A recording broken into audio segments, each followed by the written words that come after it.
6 squats. Nobody does that will transform your entire lower body in just 21 days. The classic squat is one of the most complete exercises in existence. It strengthens the legs, glutes, core, and even improves posture. But even it, with all those benefits, is not perfect and is far from being gap-proof. That is because your body is an adaptation machine. When you always repeat the same movement, the muscles learn the pattern, spend less energy, and stop growing. Worse, the angles that the classic squat does not reach, such as the lateral hip, the deep adductors, and the ankle stabilizers, become progressively weaker, and it is precisely at these neglected points that injuries appear. That is why today you will see 6 squat variations that nobody does, and that fill these gaps, break through this plateau, and build truly complete legs. You will also feel more motivated for leg day, since you will not have to perform the same movement in every training session. Before we begin, please, tell us through the comments your name and the city from which you are watching our content. We would love to know. Squat number 1, Cossack squat. Few exercises can work the lateral plane of movement with the efficiency of the Cossack squat. Originating from the folk dances of the peoples of Central Eurasia, this movement was performed by warriors and dancers as a way to demonstrate absolute body control. What seemed like art was, in reality, high-level functional training, and that is exactly what it represents within a modern strength training routine. The benefits of this exercise go far beyond what most people imagine. The classic squat works predominantly in the sagittal plane, meaning forward and backward. The Cossack squat, on the other hand, explores the frontal plane, requiring the body to move laterally with total control. This activates the adductors, which are the inner thigh muscles, the gluteus medius and minimus, responsible for hip stabilization, and also intensely recruits the ankle and knee stabilizers. These muscles are rarely challenged in the conventional squat, and that is precisely why practitioners who ignore it end up developing muscular imbalances that, over time, turn into injuries. To perform it correctly, position your feet well apart, with a distance considerably greater than shoulder width. The toes of both feet should point slightly outward. From this position, shift your body weight to one side, bending the knee of that leg while the other remains completely extended, with the foot parallel to the ground, or with the heel on the ground and the toes pointing upward. The torso should remain upright throughout the movement, without excessive forward lean. Descend until you feel a deep stretch in the adductors and return to the starting position before repeating on the other side. A bonus tip: when starting out, rest your hands on the bent thigh to help with balance while you develop the necessary mobility. The main errors to avoid are lifting the heel of the extended leg off the ground, bending the torso excessively forward, and descending only halfway through the movement due to lack of mobility. If you cannot keep your heels on the ground, work on ankle mobility with warm-up exercises before including this movement. Perform 3 to 4 sets of 8 to 12 repetitions on each side, with a rest of 60 to 90 seconds between sets. Regarding contraindications, people with knee ligament injuries or with very limited hip mobility should begin with reduced range of motion, and, preferably, with guidance from a professional. Squat number 2, Bulgarian split squat. The Bulgarian split squat earned its name by being widely adopted by athletes from the former Bulgaria, who dominated weightlifting competitions in the 1970s and 1980s. What those athletes discovered is something that modern science has confirmed. Unilateral exercises, meaning those performed one leg at a time, generate a disproportionate muscular stimulus relative to the volume of load used. The differentiating factor of this exercise compared to the classic squat lies in the unilateral isolation. When you squat with both feet on the ground, the dominant leg can compensate for the weaker one without you noticing. In the Bulgarian split squat, each leg works independently, which eliminates this imbalance. Furthermore, by resting the rear foot on an elevated surface such as a bench or chair, the hip of the front leg is forced to work with a greater range of motion, resulting in superior activation of the glutes and quadriceps. Studies published in the Journal of Strength and Conditioning Research demonstrated that the Bulgarian split squat generates glute muscle activation comparable to or even superior to the deadlift in some individuals, which is quite a revealing piece of data. To perform it, stand facing away from a bench or chair with a height approximately between the knee and the hip. Rest the top of the rear foot on the surface and step the front leg forward enough so that, when descending, the front knee does not go past the line of the toes. Descend with control, keeping the torso upright and the gaze forward. The rear leg should serve only as a balance support. The front leg performs practically all the work. The secret lies in keeping the body weight centered over the heel of the front leg and not on the balls of the feet. The main errors to avoid are placing too much weight on the rear leg, leaning the torso excessively forward, and positioning the feet too close to the bench, which forces the knee past the toes. Beginners should start with no weight at all, focusing entirely on technique before adding load. Perform 3 to 4 sets of 8 to 10 repetitions on each leg.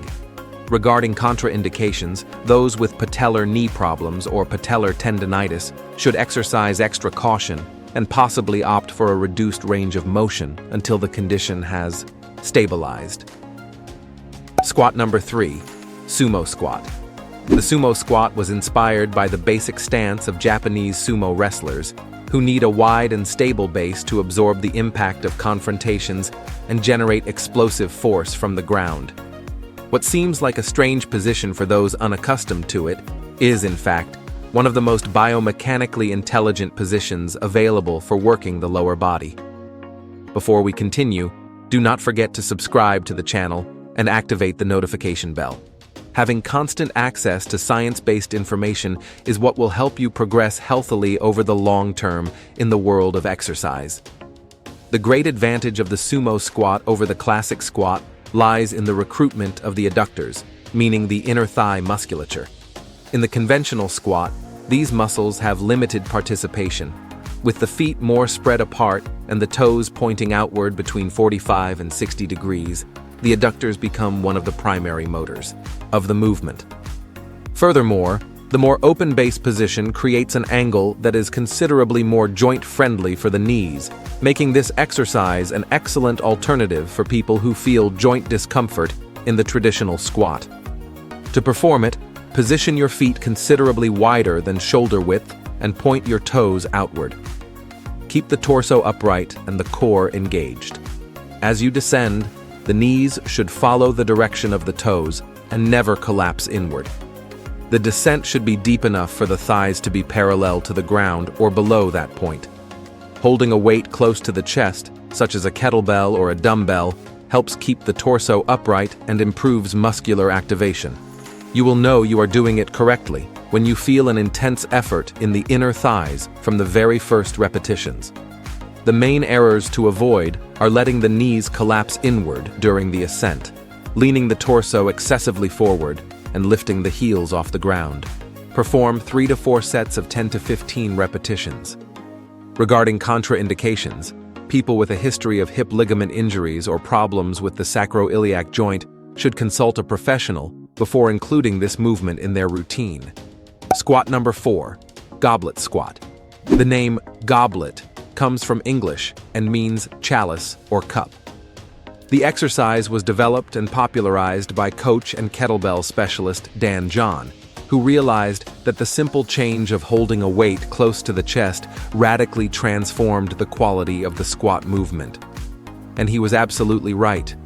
The goblet squat is one of the most complete exercises for those who are just starting out or for those who want to correct technical flaws they have accumulated over time.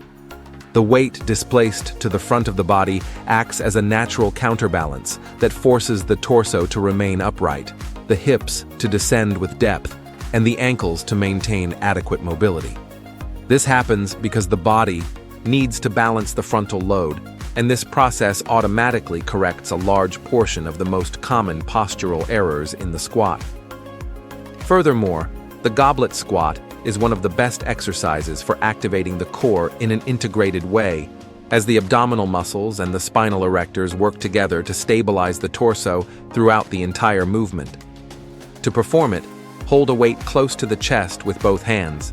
It can be a dumbbell, a kettlebell, or even a full water bottle or a backpack with books. Position the feet at shoulder width or slightly wider, with the toes pointing slightly outward.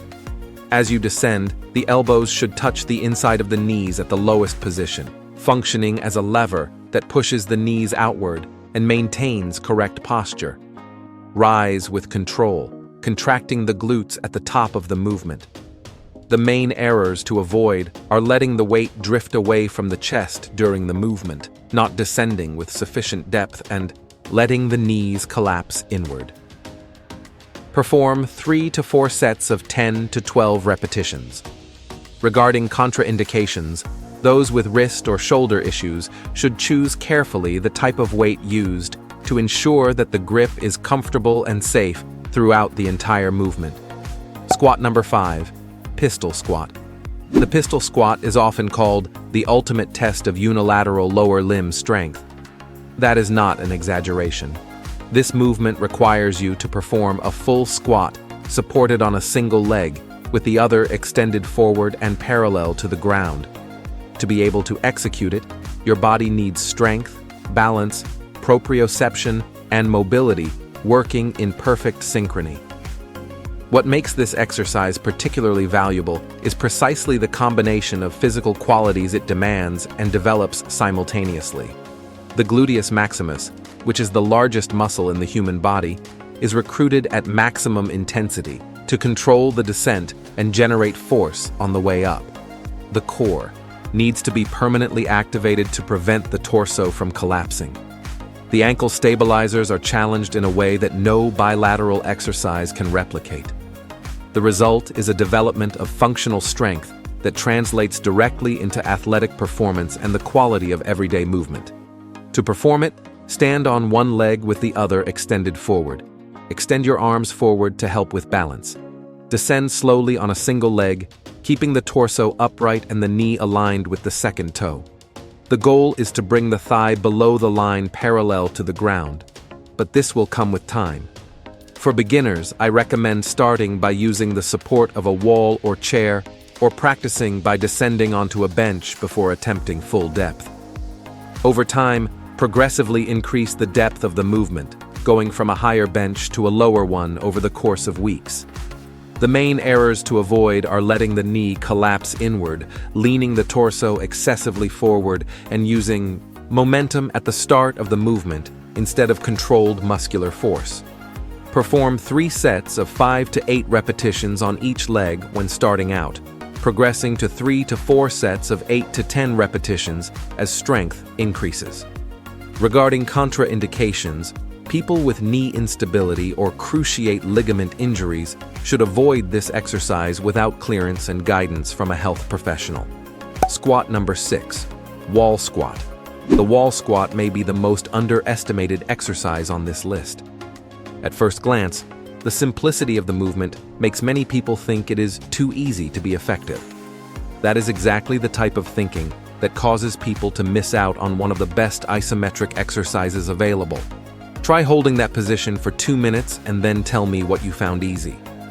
The differentiating factor of this exercise lies in the isometric work, meaning the muscle remains contracted without performing movement. This type of contraction develops muscular endurance and holding strength in a way that dynamic movements cannot completely replicate. The quadriceps are the primary targets, but the glutes and the knee-stabilizing muscles are also intensely engaged.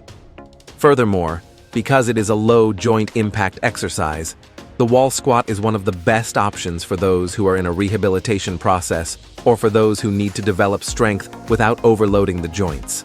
To perform it, lean your back against a wall and slide your body downward until the thighs are parallel to the ground, forming a 90-degree angle at both the hip and the knees. The feet should be at shoulder width, and the knees should be directly above the ankles, without going past the line of the toes. Keep the core engaged and breathe in a controlled manner throughout the entire time. The bonus tip here is to time how long you can hold the position and gradually increase it with each session. The main errors to avoid are not reaching the 90 degrees of knee flexion, letting the knees collapse inward, and holding the breath during the exercise. Start with 3 sets of 30 to 45 seconds in the position, with 60 seconds of rest between them. With progress, gradually increase to 3 sets of 60 to 90 seconds.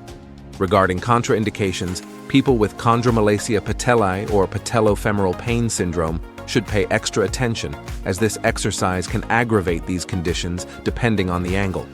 In these cases, starting with an angle less than 90 degrees and progressing gradually is the safest approach. Now that you already know the 6 main squats, there is a special bonus waiting for you. Bonus squat. Sissy squat. You have made it to the end of our list of the 6 most underrated squats in the gym, which demonstrates that you are truly committed to transforming your leg training. For that reason, we reserve this bonus especially for those who made it to the end.